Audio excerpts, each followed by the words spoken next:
வணக்கம். நீங்கள் இணைந்திருப்பது சமூகத்தின் மதிய நேர பிரதான செய்திகளோடு இணைந்து கொள்ளும் நான் டோரின் புஷ்பராஜா. விரிவான செய்திகளுக்குள் செல்வதற்கு முன்னதாக முதலில் தலைப்புச் செய்திகள். இலங்கை கடற்பரப்பில் ஈரானிய கப்பல் மீட்பு, 204 ஊழியர்கள் கொழும்பு துறைமுகம் வருகை. ஈரான் கப்பல் விவகாரம், இலங்கையின் மனிதாபிமான நடவடிக்கை சர்வதேச சட்டப்படி சரியானது. பேராசிரியர் பிரதீபா மகாநாமகேவா. மத்திய கிழக்கில் 7வது நாளாக நீடிக்கும் போர், ஈரான் அமெரிக்கா இஸ்ரேலிடையே தீவிரமடையும் மோதல். மத்திய கிழக்கு போர் பதற்றம், இலங்கையின் தேயிலை ஏற்றுமதிக்கு பெரும் பாதிப்பு. ஸ்ரீலங்கன் ஏர்லைன்ஸ் விசேட அறிவிப்பு, கொழும்பு லண்டன் இடையே மேலதிக விமான சேவை. ஹோர்முஸ் நீரிணை முடக்கம், இலங்கையின் வர்த்தகத்துறைக்கு கடும் பொருளாதார நெருக்கடி. கனேமுள்ள சஞ்சீவ படுகொலை வழக்கு, கெஹல் பத்ர பத்மேவை மேலும் 90 நாட்கள் தடுத்து வைக்க அனுமதி. இலங்கை மின்சாரத்துறையில் புதிய திருப்பம், 2024 ஆண்டில் 36ஆம் இலக்க மின்சார சட்டம் மார்ச் 9 முதல் நடைமுறைக்கு வருகிறது. இலங்கையில் 5வது தேசிய வாய்வழி சுகாதார கணக்கெடுப்பு மார்ச் 10 முதல் ஆரம்பம். வைத்தியசாலை பிரேத அறையில் பெண் உடல் துஷ்பிரயோகம், நாடாளுமன்றத்தில் வெடித்தது கண்டனங்கள். அவையமது தலைப்பு செய்திகள். இனி தொடர்பான விரிவான செய்திகள். இலங்கை கடற்பரப்புக்கு அருகில் நங்கூரமிடப்பட்டிருந்த ஈரானின் ஐரிஸ் புஷர் என்ற கப்பலில் பயணித்த 204 ஊழியர்கள் இலங்கை கடற்படையினரால் மீட்கப்பட்டு பாதுகாப்பாக கொழும்பு துறைமுகத்திற்கு அழைத்து வரப்பட்டுள்ளனர்.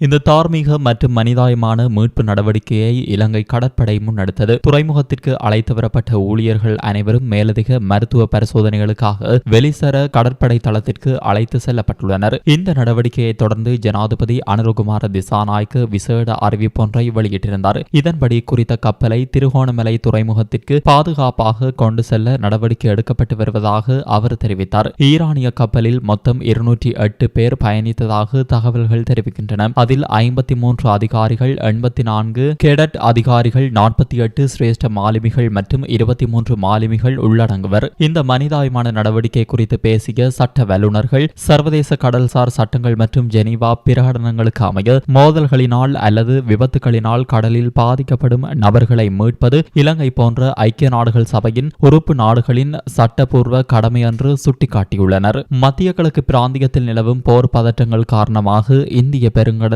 பிராந்தியத்தில் ஏற்பட்டுள்ள இந்த சூழலை இலங்கை அரசாங்கம் மிகுந்த அவதானத்துடன் கையாண்டு வருவதாக தெரிவிக்கப்படுகிறது. VT cash and carry VT super ஸ்டோரின் கல்யாணி அன்னபூரணி பிராண்டில் அன்றாட வாழ்க்கையின் அனைத்து பொருட்களையும் ஒரே இடத்தில் பெற்றுக்கொள்ள வீட்டி கேஷ் அண்ட் கரி பாரிஸின் லாட்சப்பல். ஈரான் கப்பல் மீதான தாக்குதல் சம்பவத்தின் போது இலங்கை அரசாங்கம் மேற்கொண்டு மீட்பு நடவடிக்கைகள் சர்வதேச சட்டங்களுக்கு உட்பட்டு அமைந்துள்ளதாக சட்ட வல்லுநரும் மனித உரிமை செயற்பாட்டாளருமான பேராசிரியர் சட்டத்தரணி பிரதீபா மகாநாமகேவா தெரிவித்துள்ளார்.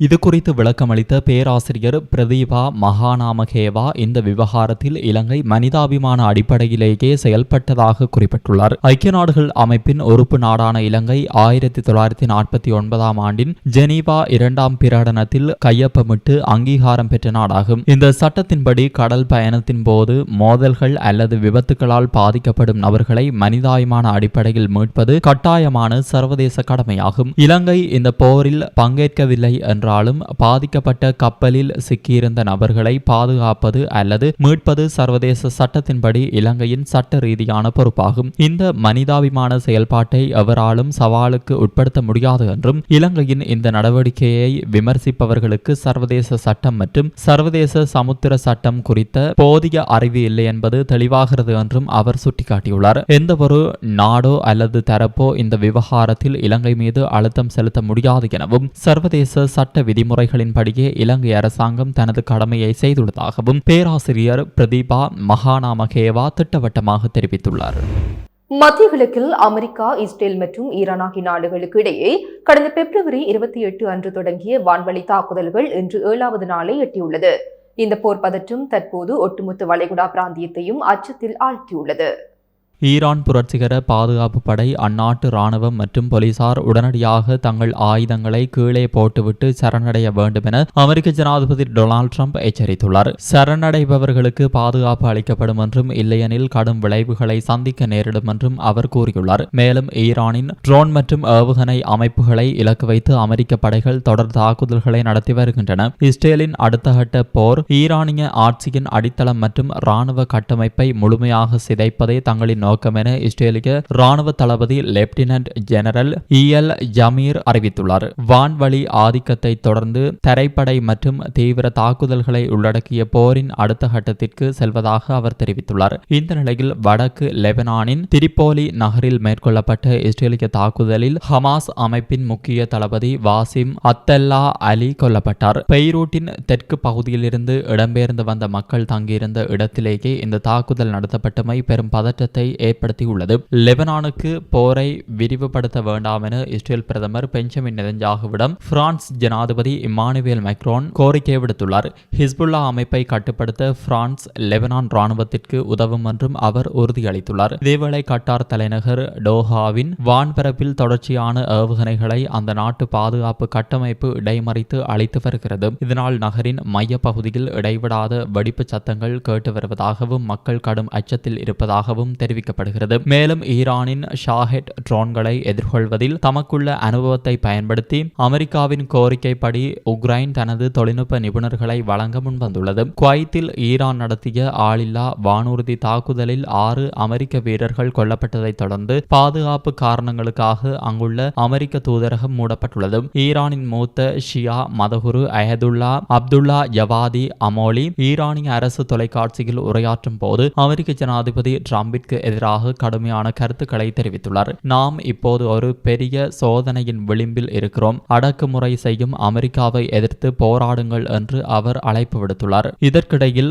ஈரானுக்கு எதிரான வான்வழி தாக்குதல்களை நிறுத்துவதற்கான தீர்மானம் அமெரிக்க செனட்டில் 53-47 வாக்குகள் வித்தியாசத்தில் தோல்வியடைந்தது. இதன் மூலம் தாக்குதலை தொடர ஜனாதிபதி டிரம்பிற்கு சட்டப்பூர்வ அதிகாரம் கிடைத்துள்ளது. இதுவரை இந்த போரில் ஈரானில் மாத்திரம் சுமார் 1230 பேர் உயிரிழந்துள்ளனர். போர் தீவிரமடைந்து வரும் நிலையில் லட்சக்கணக்கான மக்கள் பாதுகாப்பான இடங்களை தேடி இடம்பெயர்ந்து வருகின்றனர். மத்திய கிழக்கு பிராந்தியத்தின் இந்த அசாதாரண சூழல் சர்வதேச சந்தையிலும் அரசியல் களத்திலும் பெரும் தாக்கத்தை ஏற்படுத்தியுள்ளது. மத்திய கிழக்கில் நிலவும் அசாதாரண சூழ்நிலை காரணமாக வானூர்தி சேவைகள் ரத்து செய்யப்பட்டமையால் பாதிக்கப்பட்டுள்ள பயணிகளுக்காக கொழும்பு மற்றும் லண்டன் இடையே மேலதிக வானூர்தி சேவையை முன்னெடுக்க ஸ்ரீலங்கன் ஏர்லைன்ஸ் தீர்மானித்துள்ளது.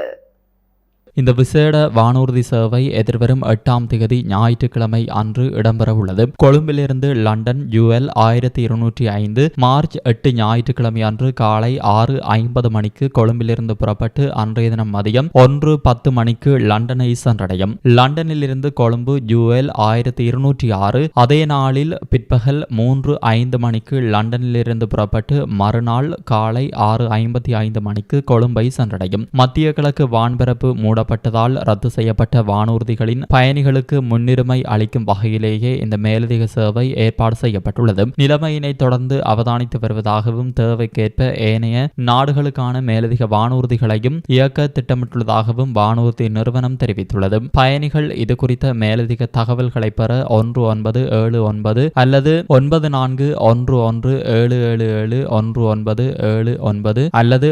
9474444197 என்ற வாட்ஸ்அப் இலக்கத்தையோ தொடர்பு கொள்ளலாம். மத்திய கிழக்கு மற்றும் தென்னாப்பிரிக்க நாடுகளில் நிலவும் போர் சூழல் காரணமாக இலங்கையின் பிரதான ஏற்றுமதி பொருளான தேயிலையின் சந்தை மதிப்பிலும் ஏற்றுமதியிலும் பாரிய சரிவு ஏற்பட்டுள்ளதாக தெரிவிக்கப்பட்டுள்ளது.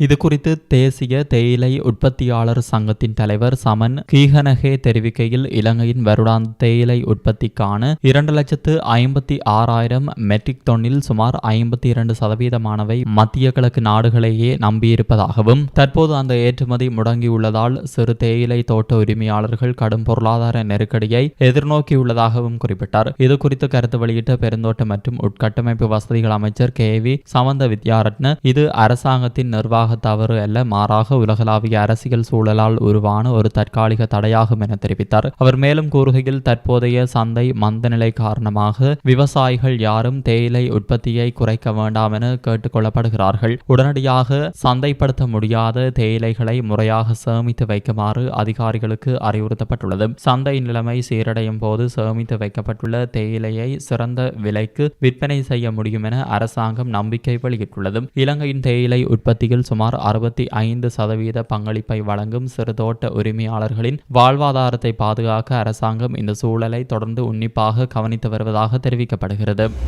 ஈரான் மீதான தாக்குதலை தொடர்ந்து கோர்முஸ் நீரிணை மூடப்பட்டிருப்பது உலகளாவிய கப்பல் போக்குவரத்தில் பெரும் பாதிப்பை ஏற்படுத்தியுள்ளது.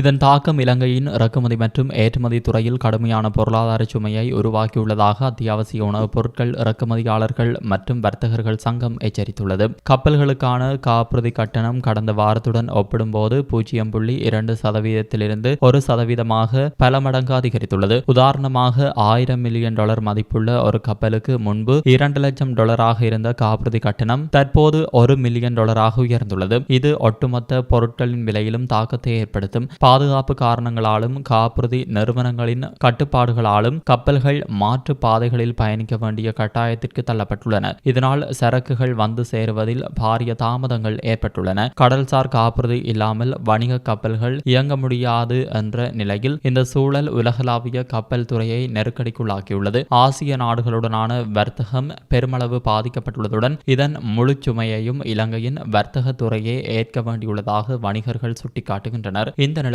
நீடித்தால் அத்தியாவசிய பொருட்களின் தட்டுப்பாடு மற்றும் விலையேற்றம் குறித்த அச்சம் வர்த்தகர்கள் மத்தியில் அதிகரித்துள்ளது. ஈரான் ஆன்மீக தலைவர் அயதுல்லா அலி கமேனியின் மறைவையொட்டி அகில இலங்கை மக்கள் காங்கிரசின் தலைவரும் நாடாளுமன்ற உறுப்பினருமான ரிஷாட் பதியுதீன் கொழும்பில் உள்ள ஈரான் தூதரகத்திற்கு நேரில் சென்று தனது ஆழ்ந்த இரங்கலை தெரிவித்துள்ளார். நேற்று ஈரான் தூதரகத்திற்கு விஜயம் மேற்கொண்ட அவர் ஈரானிய தூதுவர் அலி டெர்ஷா டெல் கோஷை நேரில் சந்தித்து தனது அனுதாபங்களை பகிர்ந்து கொண்டார். இதனைத் தொடர்ந்து தூதரகத்தில் வைக்கப்பட்டிருந்த விசேட இரங்கல் பதிவேட்டில் தனது இரங்கல் செய்தியையும் அவர் பதிவு செய்தார். இந்த விஜயத்தின் போது அகில இலங்கை மக்கள் காங்கிரசின் தேசிய அமைப்பாளர் அஷ்டப் தாகிர் மற்றும் புத்தளம் மாவட்ட நாடாளுமன்ற உறுப்பினர் தாகிர் மெரிக்கார் ஆகியோரும் கலந்து கொண்டு அஞ்சலி செலுத்தினர். இலங்கையின் மின்சக்தி கட்டமைப்பில் பாரிய மாற்றங்களை ஏற்படுத்தும் நோக்கில் கொண்டுவரப்பட்ட 2024 ஆண்டின் 36ஆம் இலக்கு இலங்கை மின்சார சட்டம் எதிர்வரும் மார்ச் 9 முதல் உத்தியோகபூர்வமாக அமலுக்கு வரவுள்ளதாக அறிவிக்கப்பட்டுள்ளது. மின்சக்தி மற்றும் எரிசக்தி அமைச்சினால் வெளியிடப்பட்டுள்ள அதிவிசேட வர்த்தமானி அறிவித்தலின்படி இந்த சட்டத்தின் குறிப்பிட்ட சில பிரிவுகளை தவிர ஏனைய அனைத்து பிரிவுகளும் எதிர்வரும் திங்கட்கிழமை முதல் நடைமுறைக்கு வருகின்றன. மின்சாரத்துறையின் வினைத்திறன்களை அதிகரித்தல், நிர்வாக கட்டமைப்பில் சீர்திருத்தங்களை கொண்டுவருதல் மற்றும் எதிர்கால மின்சார தேவைகளை முறையாக நிர்வகித்தல் ஆகியவற்றை இலக்காக கொண்டு இந்த சட்ட திருத்தங்கள் மேற்கொள்ளப்பட்டுள்ளன. இந்த மாற்றம் நாட்டின் மின்சக்தி விநியோகம் மற்றும் முகாமைத்துவத்தில் முக்கிய தாக்கத்தை ஏற்படுத்தும் என எதிர்பார்க்கப்படுகின்றது. நீதிமன்ற கூண்டுக்குள் வைத்து கனிமுள்ள சஞ்சீவ சுட்டுக் கொல்லப்பட்ட சம்பவத்துடன் தொடர்புடைய முக்கிய சந்தேக நபர் மேலும் 90 நாட்கள் தடுத்து வைக்கப்பட்டு விசாரணை செய்யப்பட உள்ளார்.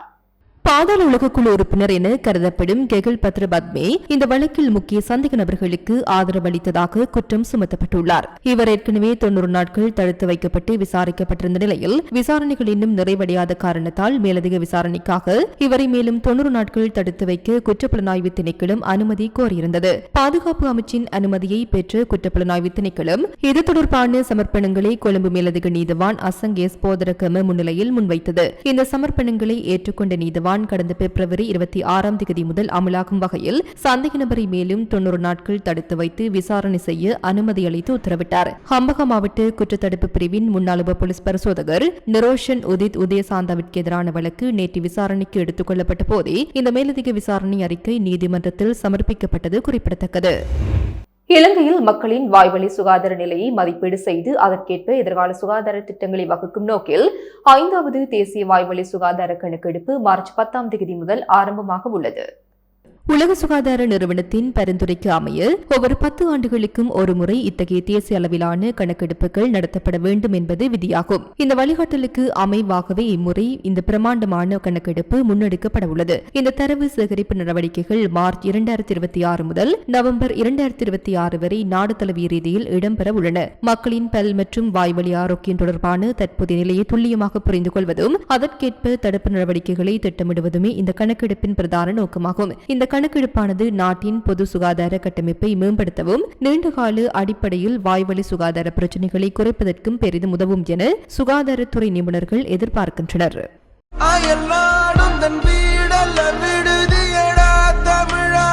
தாய் மண்ணிலும் ஒரு சொந்த இல்லம் அக்கனவு நனவாக இலங்கையில் மனை விற்பனை மற்றும் நிர்மாணத்துறையில் முதன்மை நிறுவனமான ப்ளூ ஓஷனை நாடுங்கள்.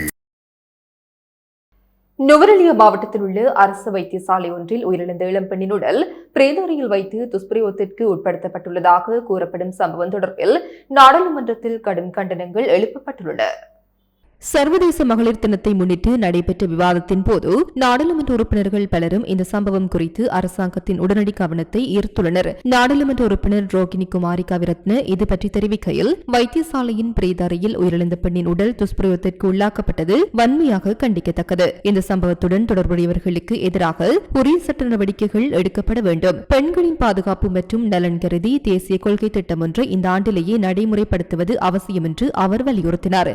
சம்பவம் குறித்து விரிவாக பேசிய ஜீவன் தொண்டமான், வைத்தியசாலையின் சிற்றூழியர்கள் மூவர் இரவு நேரத்தில் பிரேத அறைக்குள் அத்துமீறி நுழைந்துள்ளனர். அங்குள்ள மருத்துவர் ஒருவர் சடலம் வைக்கப்பட்டிருந்த நிலையில் இல்லை என்று சந்தேகம் வெளியிட்டுள்ளார். பாதிக்கப்பட்ட குடும்பத்தினர் வெளியில் பேச தயங்கினாலும் இது ஒரு சமூகத்திற்கே ஆபத்தான விடயமாகும். எனவே இது குறித்து அரசாங்கம் தீவிர விசாரணை நடத்தி உண்மையை வெளிக்கொணர வேண்டும். இதற்கு முன்னர் இவ்வாறான சம்பவங்கள் நடைபெற்றுள்ளதா என்ற சந்தேகமும் எழுகிறது என்று குறிப்பிட்டார். இந்த சம்பவம் குறித்து பிரதமரின் கவனத்திற்கு கொண்டு வந்து உரிய விசாரணைகளை முன்னெடுக்குமாறு நாடாளுமன்ற உறுப்பினர் கோரிக்கை விடுத்துள்ளனர். வைத்தியசாலைகளில் உள்ள பாதுகாப்பு குறைபாடுகளும் பெண்கள் மற்றும் இறந்தவர்களின் உடல்களுக்கு அளிக்கப்பட வேண்டிய கௌரவம் மற்றும் பாதுகாப்பு குறித்து இச்சம்பவம் பெரும் விவாதங்களை ஏற்படுத்தியுள்ளது.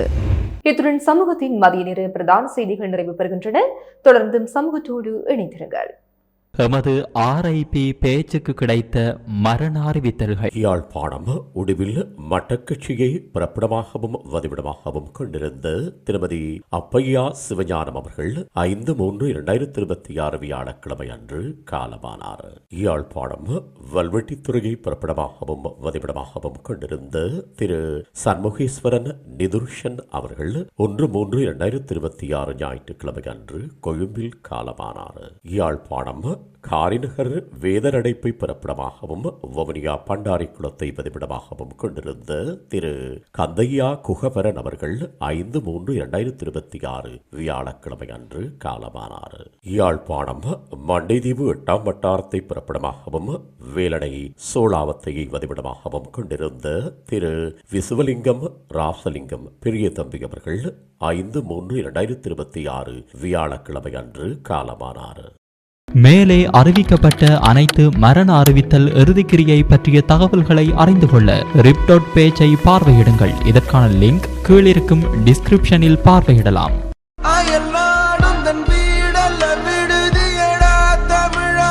தாய் மண்ணிலும் ஒரு சொந்த இல்லம் அக்கனவு நனவாக இலங்கையில் மணிவிற்பனை மற்றும் நிர்மாணத்துறையில் முதன்மை நிறுவனமான ப்ளூ ஓஷனை நாடுங்கள். கேந்திர முக்கியத்துவம் வாய்ந்த இடங்களில் 1110க்கும் மேற்பட்ட அதிநவீன சொகுசு மாடி குடியிருப்புகள். நீங்களும் முதலீடு செய்ய வேண்டுமா? குறிப்பிடப்பட்டுள்ள இலக்கங்களுக்கு இன்றே தொடர்புகளை மேற்கொள்ளவும். இது போன்ற செய்திகளை தெரிந்து கொள்ள சமூகம் நியூஸ் சேனலை சப்ஸ்கிரைப் செய்து அருகில் உள்ள பெல் பட்டனை கிளிக் செய்யுங்கள். மேலும் இது போன்ற செய்திகளை உடனுக்குடன் தெரிந்து கொள்ள சமூகமீடியா.com என்ற இணையதளத்தின் வாயிலாகவும் எங்களுடன் இணைந்திருங்கள்.